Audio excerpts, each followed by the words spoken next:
નમસ્કાર મિત્રો, હું ચુડાસમા પરસોત્તમ આપ દરેક મિત્રોનું ટીમ આઝાદ વતી દિલથી સ્વાગત કરું છું।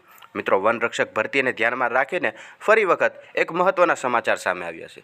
જ્યાં મિત્રો આખરે એક તારીખ જાહેર કરવામાં આવી કે ઓફિશિયલ નોટિફિકેશન ક્યારે આવશે, ગ્રાઉન્ડ માટેની જે તારીખ બહાર પડશે તેમનું ઓફિશિયલ નોટિફિકેશન ક્યારે આવશે તેમને લગતી મહત્ત્વની અપડેટ છે તે આજના વિડીયોની અંદર ખાસ જોવાની છે।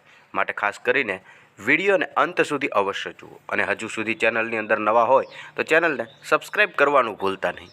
જ્યાં મિત્રો આખરે કઈ તારીખ છે આવો જોઈએ।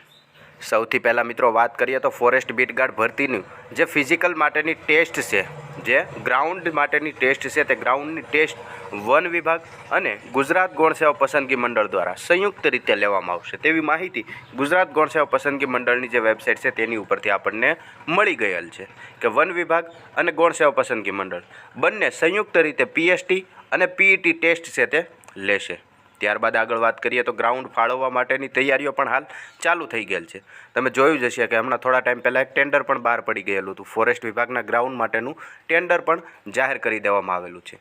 તો ગુજરાતની અંદર કુલ લગભગ 4 જેટલા ગ્રાઉન્ડની પસંદગી થઈ ગઈ છે અને તેમાં પરમિશન પણ મળી ગયેલી છે। અને ફોરેસ્ટ વિભાગની ભરતી માટે જે ફિઝિકલ આવે છે તેમાં ગુજરાતની અંદર લગભગ 4 જ ગ્રાઉન્ડની પરમિશન મળતી હોય છે। જે ઝોન વાઇઝ ગ્રાઉન્ડ છે તે ઝોન વાઇઝ 4 ગ્રાઉન્ડની પરમિશન મળી ગયેલી છે। તો આખરે ગ્રાઉન્ડ ક્યારે આવશે તેમના માટેનું ઓફિશિયલ નોટિફિકેશન છે તે 25થી લઈને 30 સપ્ટેમ્બર દરમિયાન આવી શકે છે।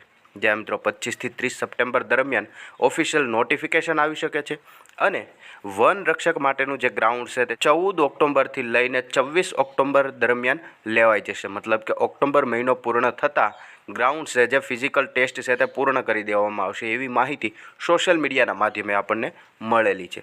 જો કે ઓફિશિયલ રીતે કોઈ પણ જગ્યાએ જાહેર કરવામાં નથી આવી, જેની તમામ ઉમેદવાર મિત્રોએ ખાસ નોંધ લેવી। આ માહિતી માત્ર ને માત્ર સોશિયલ મીડિયાના માધ્યમે મળેલી છે। જો કે આની અંદર કેટલી સચ્ચાઈ છે તે હજી કોઈ જાણતું નથી, કેમ કે ઓફિશિયલ જે ટ્વિટરની એકાઉન્ટની અંદર અથવા તો ઓફિશિયલ વેબસાઇટની અંદર અથવા તો કોઈ વન વિભાગ દ્વારા કે ગૌણ સેવા પસંદગી મંડળ દ્વારા આમને લગતી કોઈ પણ જાતની માહિતી આપવામાં નથી આવી। માત્ર ને માત્ર આ સોશિયલ મીડિયાના માધ્યમે મળેલી માહિતી છે, જેને ખાસ ઉમેદવાર મિત્રોએ નોંધ લેવી। જ્યાં મિત્રો જે વિડીયોની અંદર વિગત જોઈએ તે માત્ર ને માત્ર સોશિયલ મીડિયાની વિગત છે।